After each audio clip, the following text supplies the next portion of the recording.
All of us engage with food very differently. So it's really about figuring out, what triggers you. If you're feeling low or if you're feeling lonely, is your comfort found in food? Do you crave those higher fat foods when you're feeling low or when you're feeling tired? The first step is awareness in understanding, what drives me to make these choices or what triggers me to make these choices. The military lifestyle is all-encompassing. It's difficult but rewarding. Dynamic, very, very dynamic. Unpredictable. You are in the Canadian Armed Forces or a family member connected to the military. You know the lifestyle can be a challenge. The military lifestyle is always changing. In this podcast, we explore the world of deployments, postings, and transitions. This is the military lifestyle. Here's your host, John Shaboon. Food can do many things. Fuels us up, keeps us going, brings friends and family together. A healthy diet, so many positive effects on our lives. But during times of stress, it can be hard to keep the motivation. Alli Jones is a health promotion specialist at CFB Esquimalt. She's here to talk about all things nutrition. Let's start off with Canada's new food guide. The healthy meal plate. Now it looks way different. Tell me a little bit about that. What does it look like? Describe it visually for us. Sure. So back in 2019, Canada came out with a new food guide, and it was probably about time. Gone are the days of the food groups where we used to have the 4 food groups that looked at veggies and fruits, grains, milk and milk alternatives, and then meat and meat alternatives. Now the food guide is a lot more visual. So you see the representation of a plate, and we see when we look at it, it's divided kind of into 3 segments. Half of the plate, they've allotted for vegetables and some fruits. So that's telling us still how important getting those vegetables are in our lives.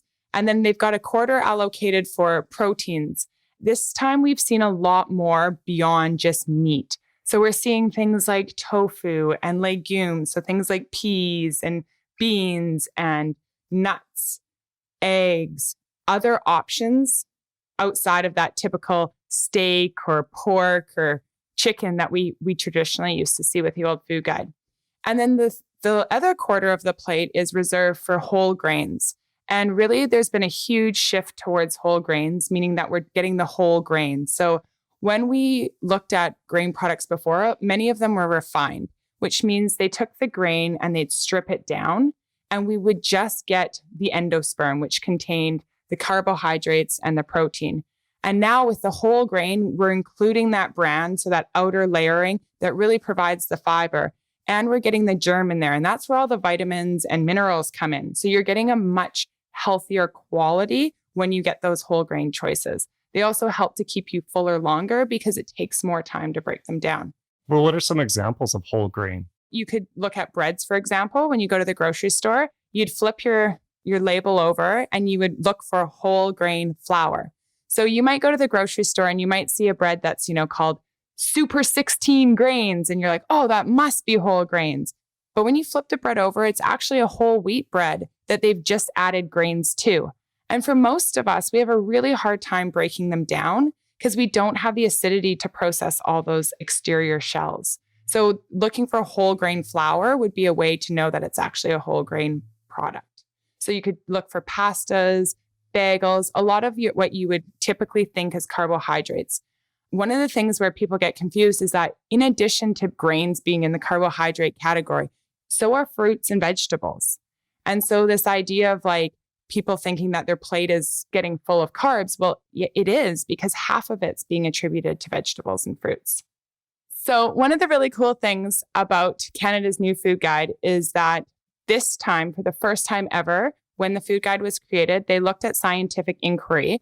And what they did is they excluded all industry commissioned studies. So what that means is that any study that was paid for by somebody in the industry, whether it be food and beverage or the Dairy Farmers of Canada, were excluded.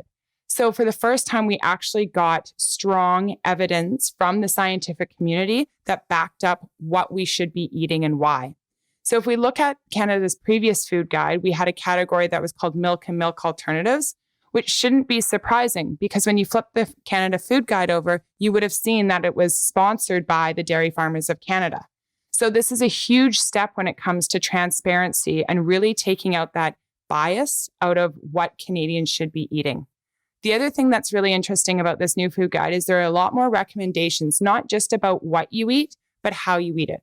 So looking at the importance of connecting with friends and family over shared meals, connecting with what you're eating. So being mindful of where you're choosing your products from, looking at cooking more often at home. So you get a greater understanding of what type of products are going into what you're eating rather than eating these packaged foods that certainly were very big in the 80s and 90s and early 2000s. We're kind of starting to see that shift back to whole foods and really engaging in the kitchen again. And it reminds Canadians how important it is to read those labels to truly understand what it is that you're eating. What does your body need to be healthy? Well, lots of things. Primarily when we look at nutrition, we divide our nutrients into two categories, micro and macro. And macro meaning big and micro meaning small. So I got it. Yeah. So in our macros, we see carbohydrates. So those things like vegetables, grains, fruits, those types of things. We have simple and complex. So simple meaning more sugar things like your jams, your syrups, that sort of thing. And your complex ones where we talk about those whole grains that we previously discussed. And then we have proteins. So looking at those lean proteins and reminding yourselves that there's way more to proteins than just meat products. And then fats. And we'll explore fats a little bit more because fats for many years got quite a bad rap that, fats were making us fat. And certainly there are some unhealthy fat options out there. They need to change the name because if you're called fats, then people are going to assume. It's true. It's true. So we're trying to educate people into this idea of there are some really healthy fats out there. So they call them mono unsaturated fats and polyunsaturated fats. And if you are into blogs and that sort of thing, they're starting to call them MUFAs and PUFAs to make them a bit more, sexy in their naming. So MUFAs and PUFAs are where you want to go. And that includes things like avocados and seeds and nuts and things like that you see in olive oil. And then we've got kind of those unhealthy categories. Trans fats is one. And in Canada, we're really fortunate that we've banned trans fats. So that happened several years ago. We put a ban on trans fats. And then we also followed that up by putting a ban on partially hydrogenated fats, which means we'll reduce the level of trans fats even further in our products. And then the last category of fats are ones that we call saturated fats. And this category is one that we want to limit. And the reason we want to limit it is because it is known to have kind of adverse health consequences. So saturated fats are usually coming from animal products. So things like, the fat you'd find in your steak or what you'd see in butter and creams and cheeses.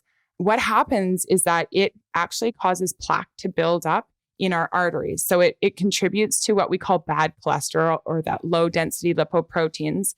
And that plaque sort of narrows the arteries. So they call it atherosclerosis, which just means that you're going to reduce the ability for blood to flow through your arteries.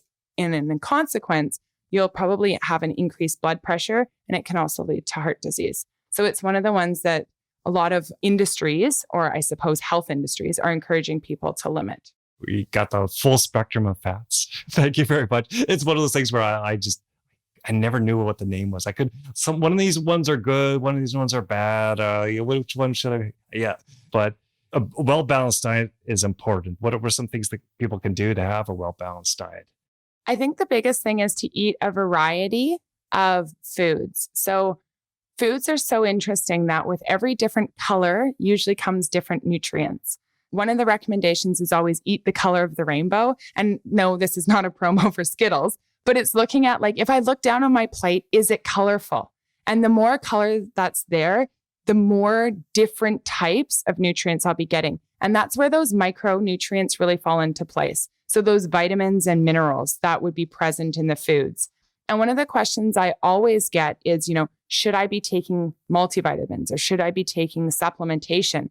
And that's often a really hard question to answer because the answer really is, it depends. It depends what you're eating. So if you're an individual who, let's say, does not like meat products, you're a vegetarian or a vegan. And for you, then you need to be very mindful of, am I getting in enough iron? And so some people might benefit from taking supplementation, but you need to know what it is that you're taking in order to see perhaps what you're lacking. Because most of us are taking supplementation, whether it be a multivitamin or that sort of thing, and it's not really serving us. One of the things I often read is North Americans have the most expensive pee because most of the vitamins we're taking in are water soluble, just means they're getting flushed out every time we go to the bathroom. It's always a difficult question to answer, but those micronutrients are a really important part of a balanced diet.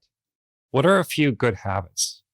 Good habits. Yeah, Well, I'm thinking like stuff to keep. We're covering a lot of the scientific stuff, kind of the background material, but now get into the nitty gritty, everyday actionable items that can help us be healthy.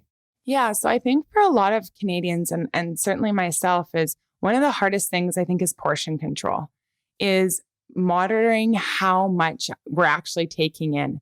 And I think a lot of changes have happened over time. I think we've seen portion sizes increase exponentially. And so when we go out for dinner, we're getting more and more food put onto our plates. And so we start to expect that.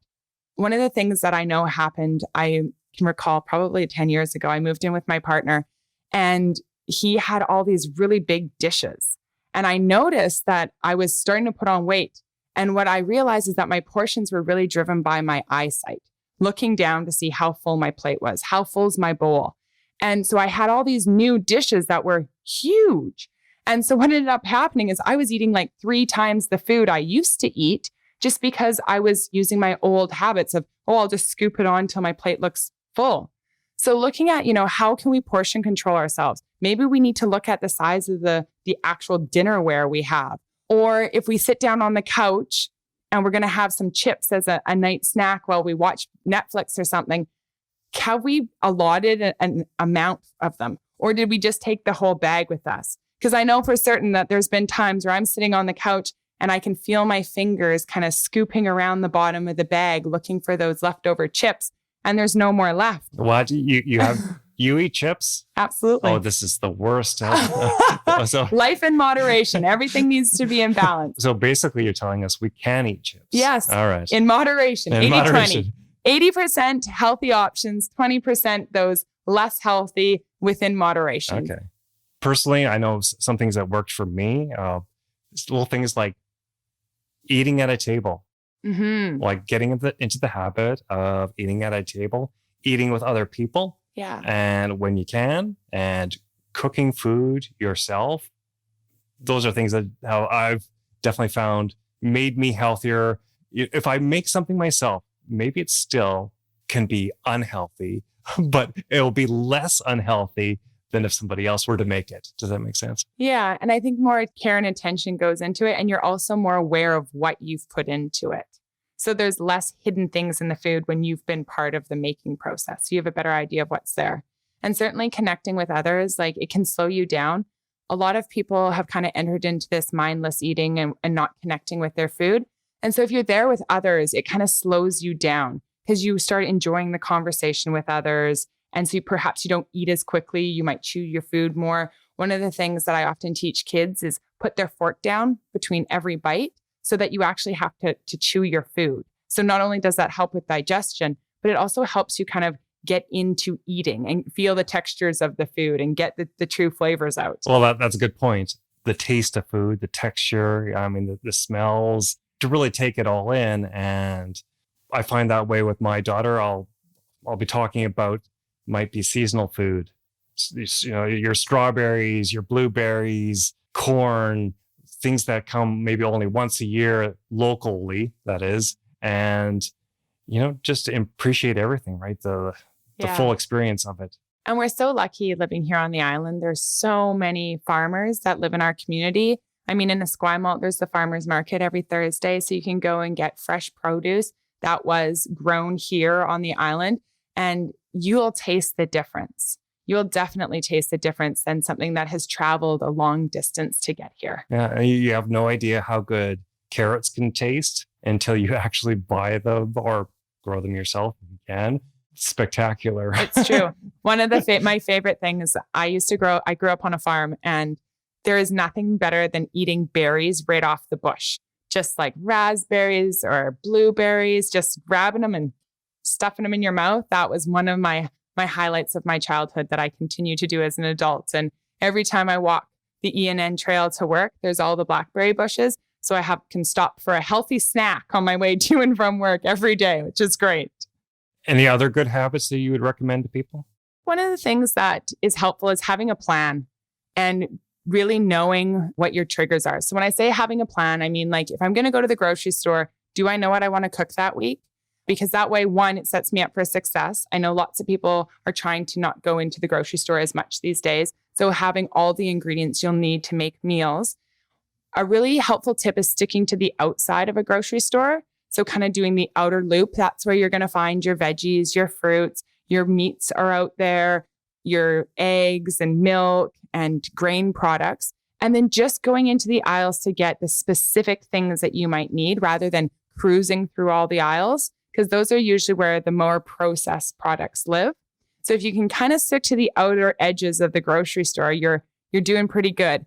One of the things that grocery stores have become more aware of is probably people like myself giving out that tip, because you'll start to notice now that there's lots of displays that are on the end of aisles now to really capture those of us who are spending our time kind of on the outer ring.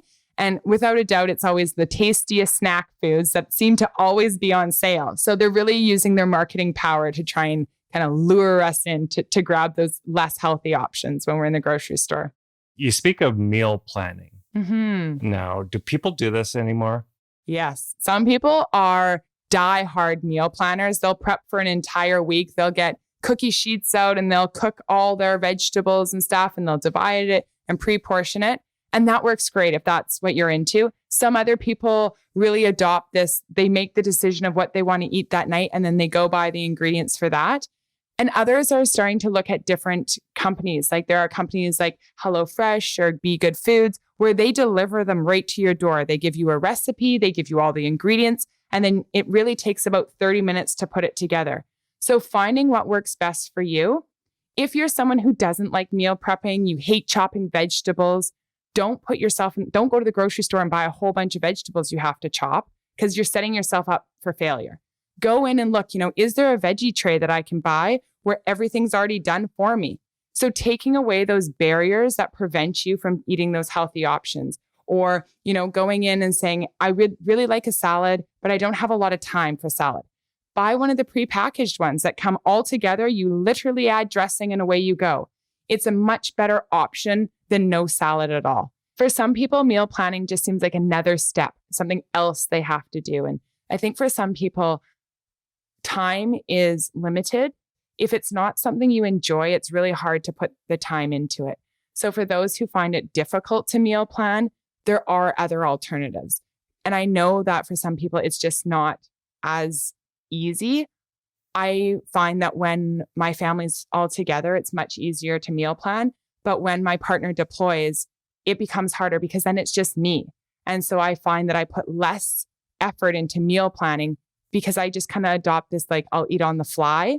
I certainly know that my options naturally become less healthy as I don't have a plan and I'm just kind of going by whatever's in the house. So I really make sure to have what I call like my snacks for the go. And for me, those are usually like prepackaged vegetables or a big fruit bowl. So that, instead of dipping my hand into the cookie jar when I need a quick snack, I've got a healthy option there that is prepackaged and I can just grab it as I run out the door. So that I find to be really helpful.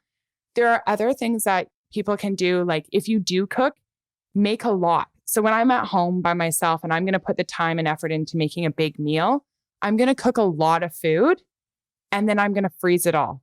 So in the morning when I might have a busy day, or I won't be getting home till late, or maybe I only have, that 1 hour between work and my next obligation, I could take out one of those pre-made meals that I've made myself, leave it to thaw that day, and then I can just reheat it, whether it be in a microwave or back on the stove. And then I've got that healthy option again.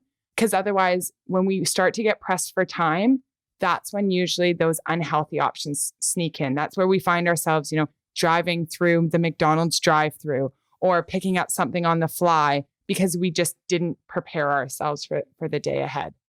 Deployment, staying motivated when you're cooking solo or cooking solo for kids. It can be hard to keep that motivation, can't it? Yeah, absolutely it can.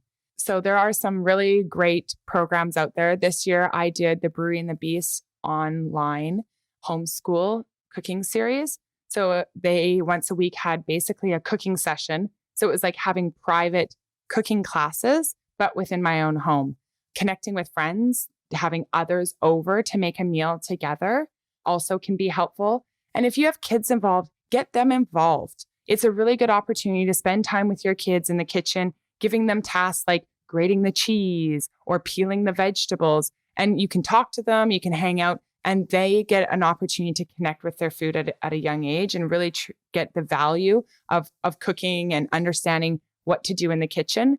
Deployments are tricky because it certainly changes family dynamics, definitely with a partner being away. And so looking at ways to set yourselves up for success. And that might mean perhaps you look at different options. There are lots of companies who make meals for families. So if you're struggling to eat well on your own, you might look to another organization to help you with that, provide you with maybe 2 or 3 meals a week that are already made for you. And all you need to do is heat them up. And then you only need to attend to those 4 meals. Maybe that's a bit more manageable when you're on your own. Because certainly it is tricky to cook solo. A lot of people say, I've spent all this time making this wonderful meal, and then I just sit down and eat it by myself, and it's not there to share with others. So I would encourage people to connect, and whether it be, inviting people into your home or even having dinner over a Zoom call, having someone else there to engage with and enjoy the meal. With my friend group, what we have done is we'll all pick a recipe and then we'll all make the same recipe. So it's like we're eating together, everybody's eating the same thing. And then we talk about, did you tweak the recipe? So that way you can kind of get an idea of what maybe other people have done as well. Isolation, loneliness, those are things that can happen with the lifestyle. It can happen if there's a pandemic. Yeah, I know people talk about, eating junky food, overeating, undereating. How do you stay motivated? I think one of the things that people really need to spend a bit of time doing is figuring out what triggers them. And what I mean by that, are you someone who eats a lot when you're feeling stressed? Or are you someone who, when you're feeling stressed, you kind of forget to eat? And all of us engage with food very differently. So it's really about figuring out, what triggers you. If you're feeling low or if you're feeling lonely, is your comfort found in food? Do you crave those higher fat foods when you're feeling low or when you're feeling tired? The first step is awareness in understanding, what drives me to make these choices or what triggers me to make these choices. One of the things that I sometimes do when I'm kind of get into that loneliness feeling, and it usually happens if my partner's deployed for a while, it usually kind of happens at that midway stage, is I write HALT on my fridge and I put it right where I see it as I open the door. And HALT stands for, am I hungry? Am I angry? So am I feeling emotional? Am I feeling sad? Am I lonely? Am I bored? Am I just here because I have nothing else to do? Nothing else is preoccupying me? Or am I feeling tired? Am I just tired and I'm just looking to go eat something just because it's something to do and I'm not really thinking because I'm just so exhausted? And I think you see that a lot with parents who have new children, that they go to the fridge when they're feeling tired just as it seems like a safe place to go. And so that acronym really helps remind me of why am I in the fridge right now? Because I think we spend so much time going in and out of our fridge throughout the day. It just seems like a natural place to gravitate towards. And then we find ourselves in the fridge outside of a meal hour, pulling out all this stuff to eat. And it's so why am I here? Why am I doing this?